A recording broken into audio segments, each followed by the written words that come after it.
This isn't the video that I expected to be making this week, but we were installing these T37s as a test fit onto the Chaser. I'm holding onto these for a good mate of mine, and we ran into a few issues. So in this video, we are going to be changing the wheel studs on my JZX100, and I'm about to walk you through how we got here. My name's Pat, this is 2PJZ, let's get to work.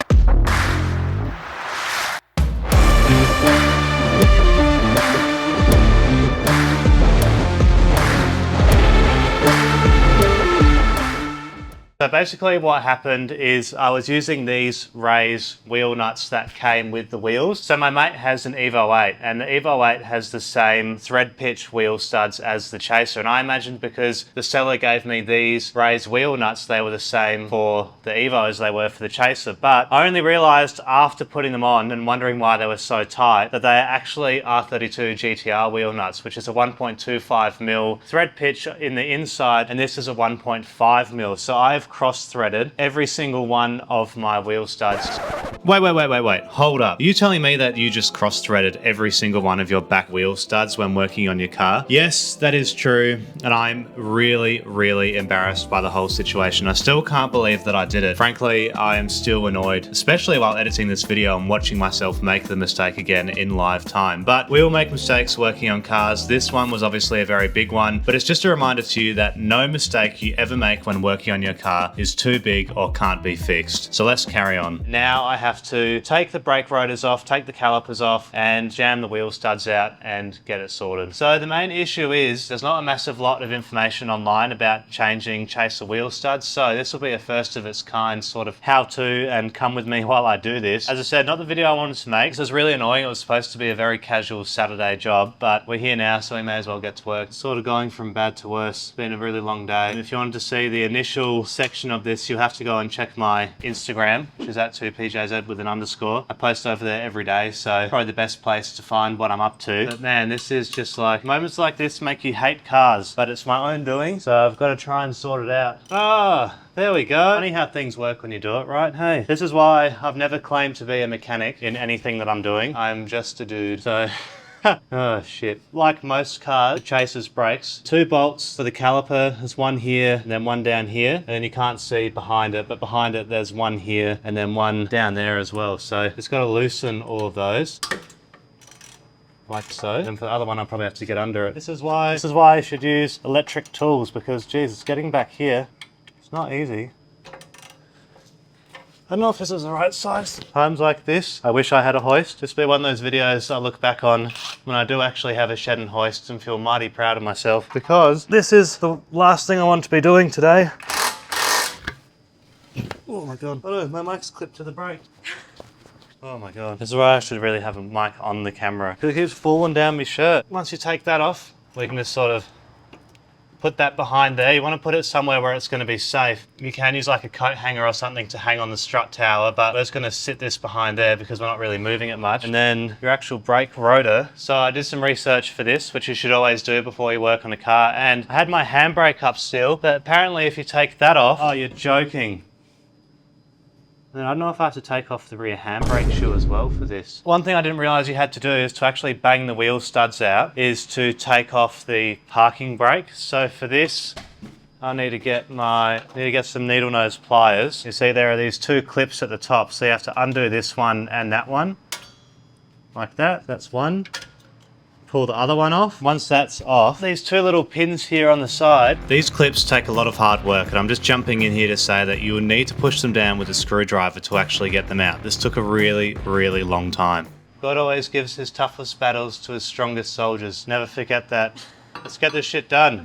Oh, that's what I'm talking about. This is how easy test fitting wheels is when you don't use the right nuts. So make sure when you're test fitting wheel, never use the wrong bloody nuts. Next to you. And just like that, we're back in action today. So it's been a few days since the last clip that you just saw, and I've got my 5 new wheel studs that you can see here. I've also got this bearing tool, wheel stud installer tool, that you put on over the stud so you can actually use the impact wrench to get it on and pull the stud through, which is really cool. You can't find these locally, so Whoops. If you want to do the job yourself, you have to find one on eBay or Amazon. This was about 25 Australian dollars on Amazon, so that's fine. I got some wire brushes too, so we can clean up the faces of the hubs. So let's start with that. So I'll just try and hit these with a bit of brake clean. I've already had a bit of a go. Now, I don't know how much just my hand is going to be able to get off, but I just want to give it, while I'm here, a little bit of a clean. Do the best that I can with my wire brush, but at some point soon I do have to change the brakes. So I'm going to get a rotary tool to put on my drill that I can actually take this off a bit easier with. How satisfying is this? Cleaning up the hubs with a bit of brake cleaner and the wire brush worked an absolute treat, which I was really stoked with. You can now see my new studs versus my old ones. I did a really bloody good job rounding these. I still can't believe it. I feel very embarrassed. And I just wanted to make sure that my new studs fit perfectly over my existing wheel nuts, which they did. So it was time to get ready to install them. The next step is to use your bearing tool. I found this one on Amazon for about $25. It shipped within a day. It actually arrives before I picked up my new wheel studs from Toyota. You then place it with the bearing side down onto the hub. You get your wheel nut and you have to make sure that you're using one that you're happy to expire. This will come into play later, you'll find out. And then you screw your wheel nut on, you get your impact gun and you slowly go to work, pulling the stud through, making sure that it's properly seated into the hub. Do this for all 5 studs and then you're ready to install the parking brake again. Also, a side note, I only realized after I was doing this job that you probably didn't actually need to fully take the parking brake off. I could have jacked the other side of the car up, put it in neutral and spun it around to just access the bolts at the top of the parking chute. This is something I've only just realized while editing this video, and yes, I am as frustrated as you are probably watching it. Right, I'm not gonna lie to you here. I think this next step, which is actually putting the handbrake shoe back together, is probably the most stressful thing I think I've ever done working on a car. I might just get this done off camera because it's probably gonna take me a few hours, and then once it's done, I'll walk you through how we do it. I feel, oh, my back's cooked. I feel like a certified shell of a human. It's been about, what's the time now? Jesus Christ. It's been nearly 4 hours trying to get the brake shoes on. 2 trips to Repco and Super Cheap Order. So I picked up some tools that I don't have. I picked up some more gloves. I just got some degreaser.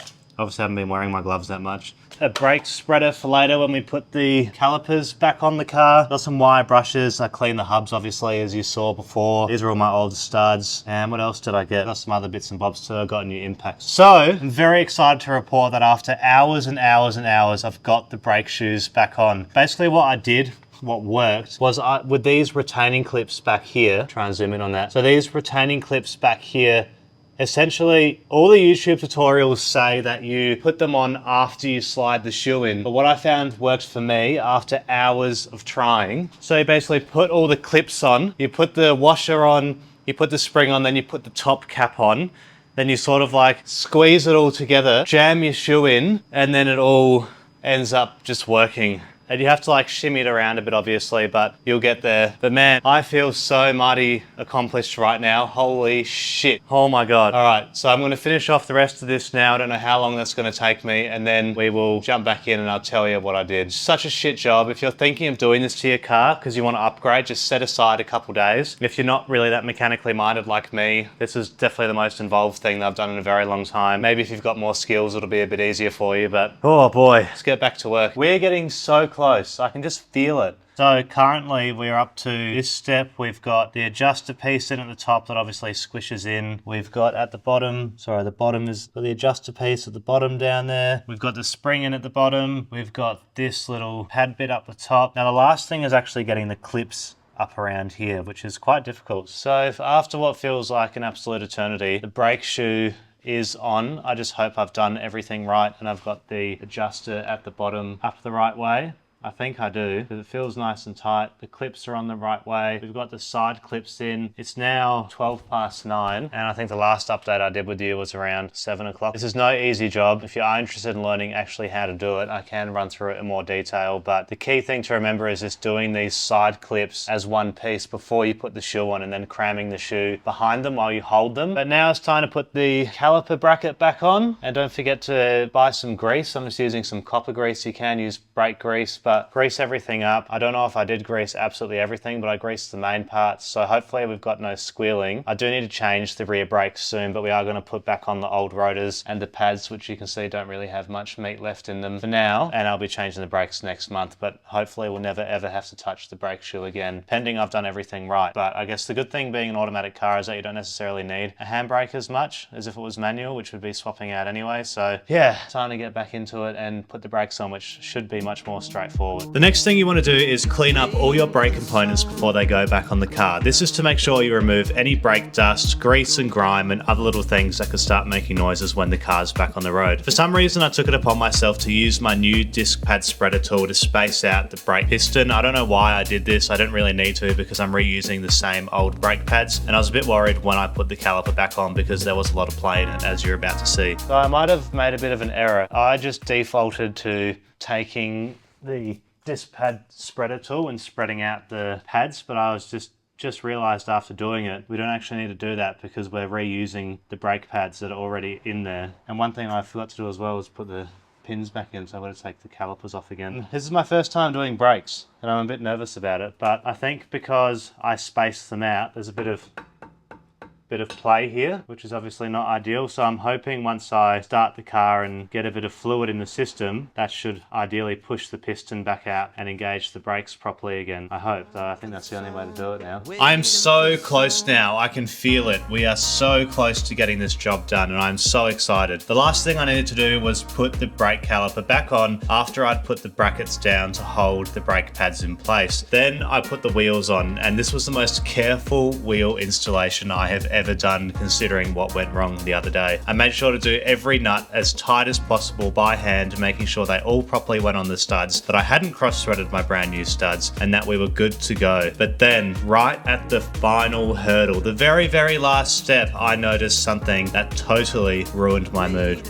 So sad news to end the day. Right at the very, very final hurdle, the nut that I'd been using to put all the new studs on seems to be cross-threaded itself just from being used so much. So I think I've got to get a new nut and then we should be ready to go after that, hopefully. Oh man, that sucks.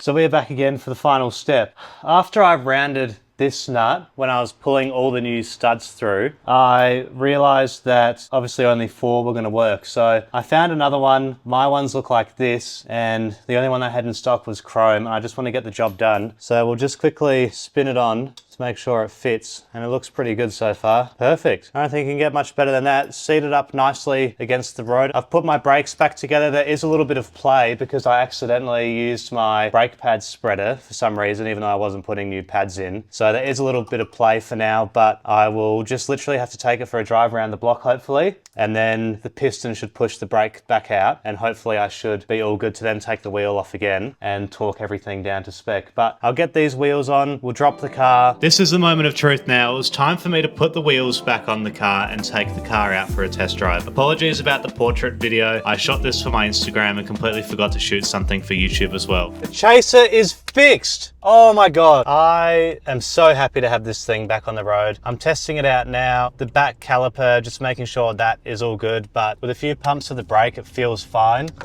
There's no noises coming from the brakes. Nothing feels like it's falling off. Oh man, what a great feeling. Yes, we're done. Oh. Then this is just a reminder to everybody that whatever sort of mistake you make, if you stuff something up when working on your car, it can be fixed. So don't stress it. Just get out there, learn, and enjoy the process. How good is this? Oh yeah.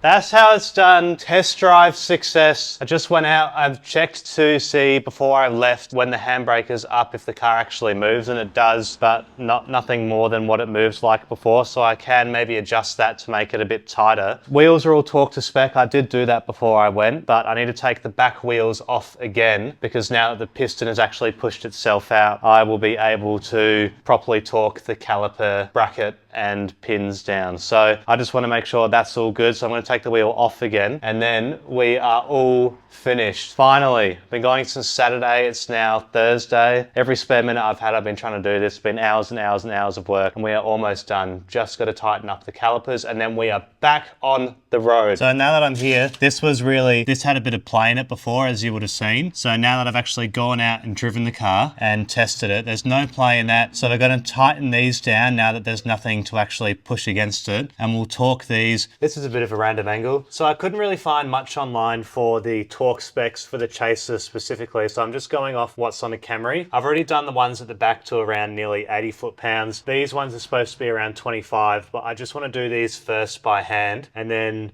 just see how close I can get it just sort of by hand and feeling when that bolt is sitting all the way in. So let's get into that quickly. So I think what's going to be easiest is grabbing a 14mm spanner and just chucking that here. These already feel pretty good because I did them up with the ratchet gun before. I just want to make sure. I really don't want to snap anything. And that already feels really tight. So I think that's actually probably already good to go. So I might not have even needed to do that. It was more so just me being a bit pedantic and wanting to make sure that I've got it all sorted. I will set this to 25 foot-pounds and see sort of if it's clicking already. Hopefully it is. I don't think that's coming loose. How much more can that possibly go?